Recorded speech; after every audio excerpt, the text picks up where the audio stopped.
Hi, and thanks again for joining us for our Microsoft EA Shakeup series. This is episode 2. I'm Lane Shelton along with Andy Bernard. And episode 2, we're going to be talking to you about the concept of an early renewal.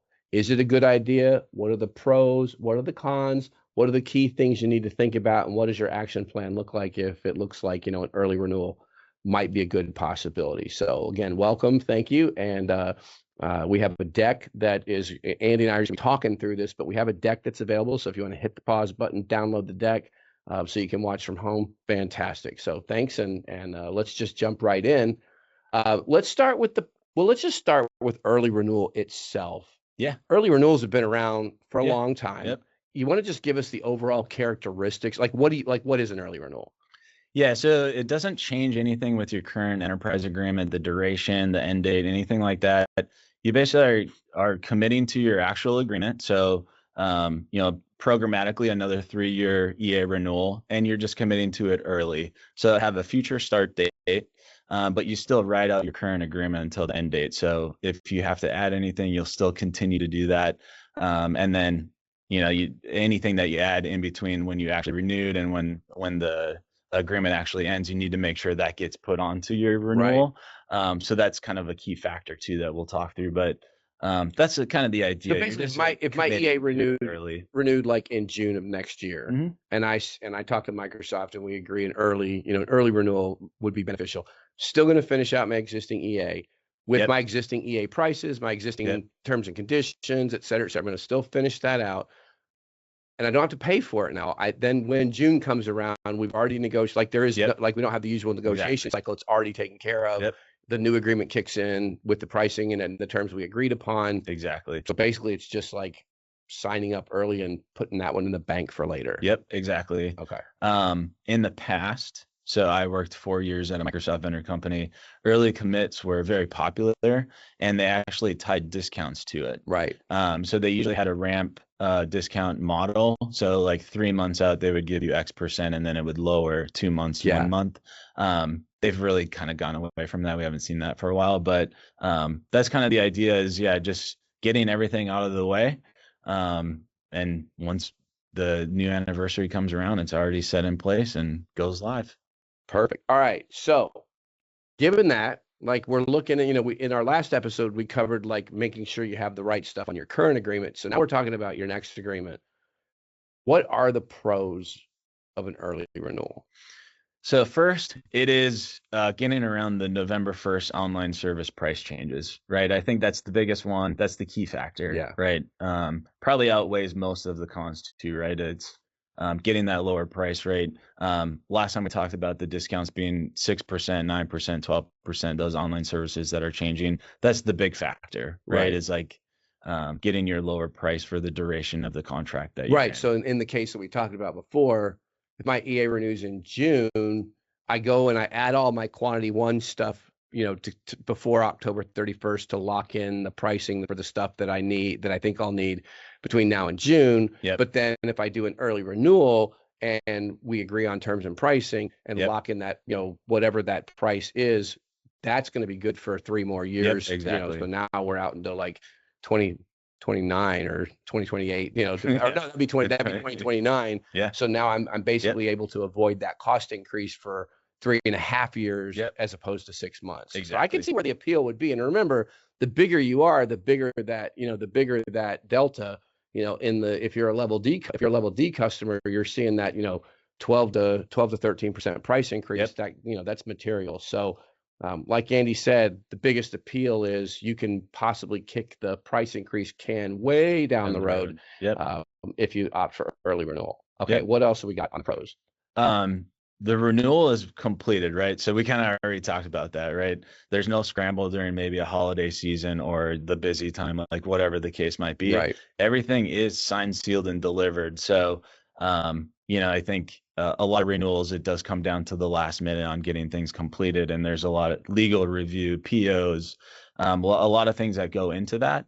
So you don't really have to worry about that leading to the renewal. It's all done. Like you said, it's committing to it early. So there isn't that kind of stress on getting through, whatever the internal process might be from the customer side. Nice. This is so the next one is kind of a pro, but also a con on the next one. So if Microsoft does make any license changes, you are grandfathered into current products and offerings. So I think a great example right now is Copilot. So M365 Copilot, they just announced that Copilot for Sales, Copilot for Service, and Finance are going to be included with M365 Copilot. So if you're already in M365 Copilot, you're automatically going to get some of that. So, definitely pros in having, some of those locked in already. Now, on the flip side, I guess, jumping ahead a little bit, that could also be a con if you're a Copilot for Sales customer already. Right. You're locked in for 3 years and you're paying the. Yeah, exactly. Yeah, that could it goes both ways. Might be having a call with Microsoft if you're Yep, one of those. Yeah. Got it. Usually it is probably more beneficial. There might be too, especially they just announced bringing Teams back into the bundles with the E plans. Right. So there will be some price changes, and it looks like the E plans without Teams, there's actually a price decrease coming. So that could also be a con, right? Is like you're maybe locked into a fair price. Let's take a segue here real quick to talk about the long-term nature of the EA. Like that's always been a plus. However, there's been a lot of change recently. Like O365, M365, that's been pretty stable for the last 5 years at least. Right? There's been a lot of add-ons, there's been changes, but the core base of it, there's been an E3, there's been an E5, they've thrown out a whole slew of add-ons, which we'll cover in another episode. But for the most part, the baseline has been fundamentally stable. But now with the advent of AI, with Copilot, with all of these add-ons that are starting to add up in costs, like there could be a lot of licensing change over the next few years. And what you don't want to be is in a position where you're locked into terms that are no longer that great. Because what if they're like, hey, we're going to release E7, and the best part is it's 40% cheaper than E5, and you're locked in. Like, wait a minute, what do I do now? Like, obviously you want, so there are some risks that go with the rewards of locking in. And I would just say, and again, this is the Lane and Andy show, so there's no, or the Andy and Lane show, but there's no, so our views are our own, but I will say that I feel like the last 5 years, it's a relatively low risk move. I think the next couple of years, it's a moderate risk move. There's definitely more risk than before. So something to think through. So we'll get to the cons in a second, but I wanted to comment on that while we were here. The last point, talk to me about unified support. Unified support is a certain percentage of spend. So it's Microsoft's direct support model. Higher than the professional support that they offer, where you put in a credit card or something, you buy packs, $500 for each incident or whatever it is. So this is, the step above that. They look at your overall spend, and it's a percentage of that. So, if you get locked into early renewal, avoid those price increases, your unified support cost is going to, be lower there. So, not every customer has unified support, so it's not going to impact everybody. But for those that it does apply to, it is definitely a pro there. Okay. So let's talk about cons. So why wouldn't you want to do this? I think, first, a lot of the renewals, there's not a lot of time, right? Like October 31st is coming. So if you're in a hurry to get something done, Microsoft probably going to know that. You maybe not get the discounts like you would to really like think through what your roadmap looks like, and really try to dig into really what your numbers are and your story and your narrative. So they might just offer less advantageous discounts, knowing that you're in a hurry. Let's just get it done and out of the way. So that's a really good point. I think the math equation you have to do in your head is, okay, if I think that, like, if my EA renews in June of next year, we'll keep going with that analogy. It's Microsoft's fiscal year end. We all know about Microsoft's fiscal year end. Like, let's say I'm a level B customer and I know I'm getting like a 6 to 7% price increase. If I have to negotiate in a hurry, like what kind of pricing can I lock in versus, even with the 6% increase, could I do better waiting until, until June of next year? Like, those are the kinds of questions that you have to ask. Yep. Because Andy's right. Like you don't have a lot of time here, which tends to not Yeah. work to your favor. Yeah. So it really just depends on your relationship with Microsoft and how, where that stands. So that can definitely be a con. Yeah. All right, what else? I have seen too, like, we talked in the previous one about doing a price lock. Well, if you get, say you do an early renewal, you price lock in quantity one, and now that expands out. Let's say now you're looking at a significant growth. If you wanted future negotiation on that, Microsoft might push back on that and say, Right. well, you've already locked in at, the previous pre-November 1st pricing, like we're not going to do anything Yeah. more for that. Yep. So, that's a risk too, It is. but for sure, programmatically, you save the 6 to 12% depending on the level there. But maybe not something further than that, Right. right? So, And we talked about the licensing changes, like, you could, Microsoft's already made some pretty significant ones with, like you mentioned, with Teams, like yeah, like with Copilot. So, that's, I think the biggest consideration is, that could work for you or against you. It just depends. So there's they did there's a the bit of a same risk thing there. like 2 years ago with Power Automate. Yeah. Power Apps went through the same thing, like just small changes like that, but then like a SKU might change and the pricing comes down. So it definitely can be a con, but I think we've to your point, we've seen more of it lately than what we had in the past. Yeah. So that's probably the biggest risk. yep. We did highlight, I guess, in the previous episode too, just if you do commit early, you still have to write out your current agreement and you still have to add licenses if you need them. And then it's making sure like you're budgeting that too for that next renewal time. Yeah. Don't forget about those, right? Because that growth that you have is not going to be automatically rolled into your renewal. There's got to be a supplemental price sheet, or maybe you do a reservation, but you need to get any of that additional growth that you've had since you did your early commitment onto the agreement. So don't lose sight of that. And also, make sure that it's part of the budget and you didn't forget about it. So. What about extending? Like, what about if you have, an agreement that allows for an extension? Yeah, same sort of concept. You're just really taking the end date and pushing it out. You're still executing the paperwork and the pricing and everything, but maybe there isn't a whole like new enrollment for your EA that you signed off on. You're really just taking that existing contract and extending it out. And we do see like 2-year extensions, just something like that. But everything still applies. You're committing early. You have to make sure like if you do add those things, it does, get incorporated into that 2-year extension too. So not really much different. So yeah, a lot of the same things apply. In summary, probably you're best suited for an early renewal if you have a relatively stable agreement, like you're already on E5. Yeah. You don't have don't see a whole bunch of change. I mean, obviously you're going to be evaluating probably Copilot. You're going to be evaluating certain things, but you don't have something big, giant change on, on your horizon. So probably the more stable your enterprise agreement, the more beneficial. For sure.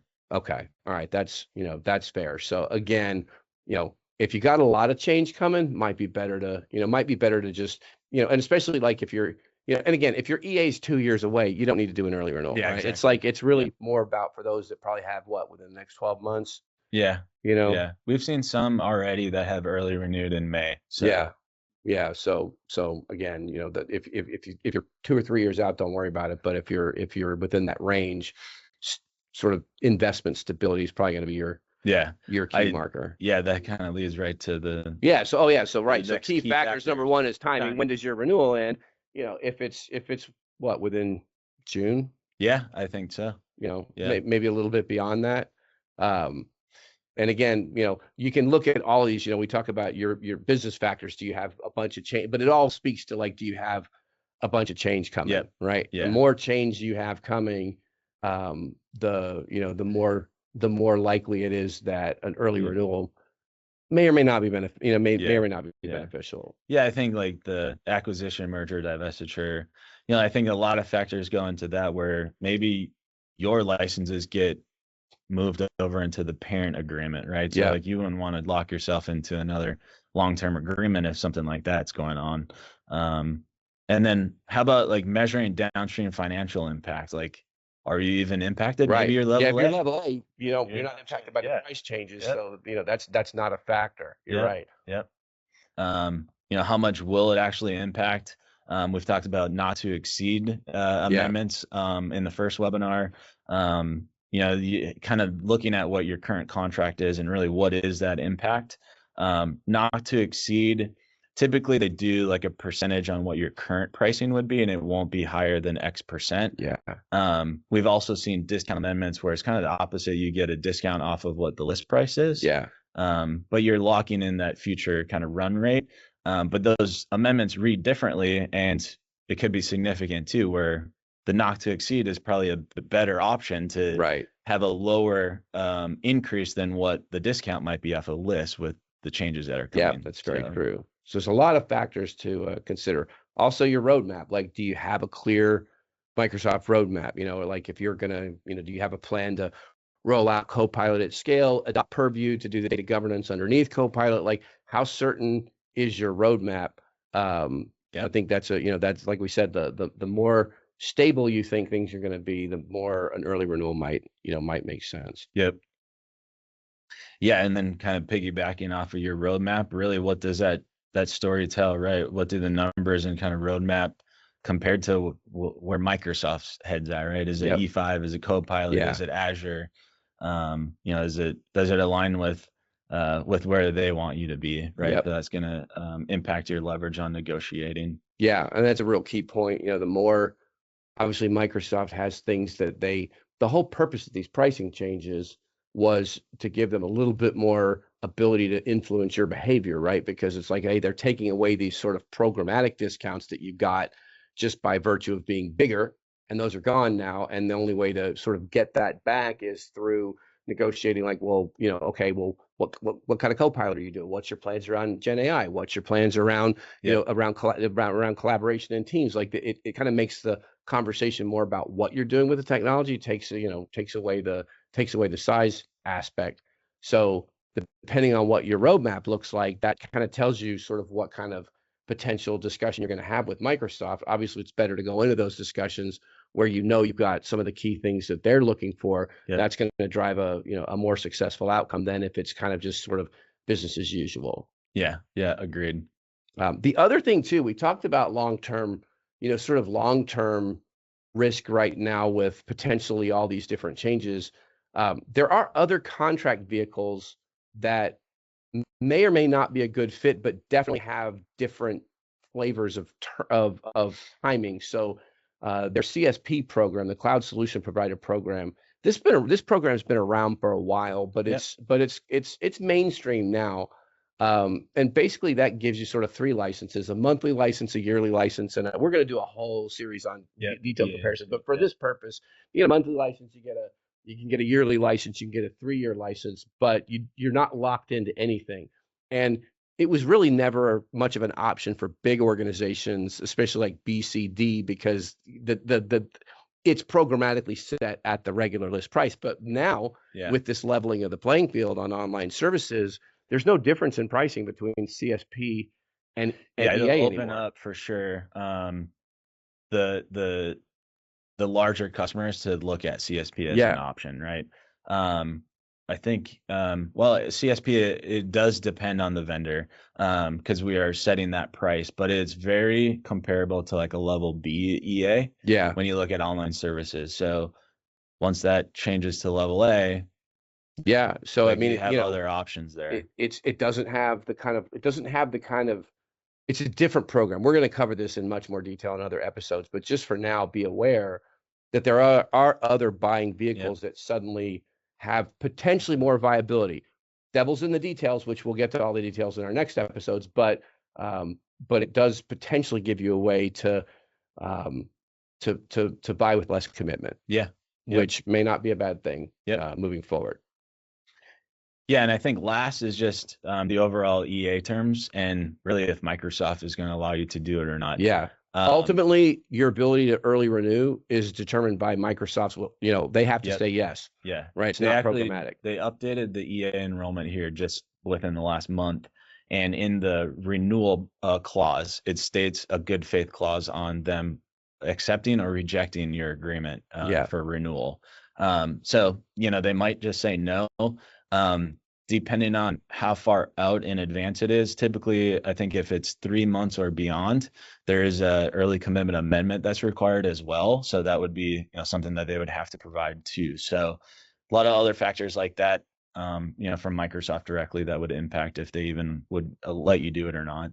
So let's say you look at all your stuff, you say, yeah, this, I think this might be something that would be beneficial.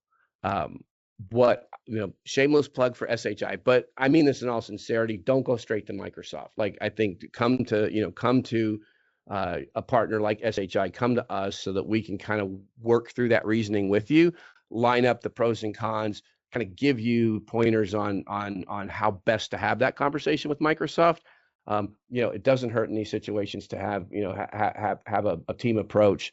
And so I would say don't go straight to Microsoft. Like talk it out with us first, and then figure out what your best approach would be, how to maximize, how you look to Microsoft in order to, to make sure that you get the best early renewal that you possibly can. Also that we make a convincing argument to get Microsoft to say yes if if an early renewal's on the cards, because and we've seen a little bit of flexibility here when it comes to early renewal.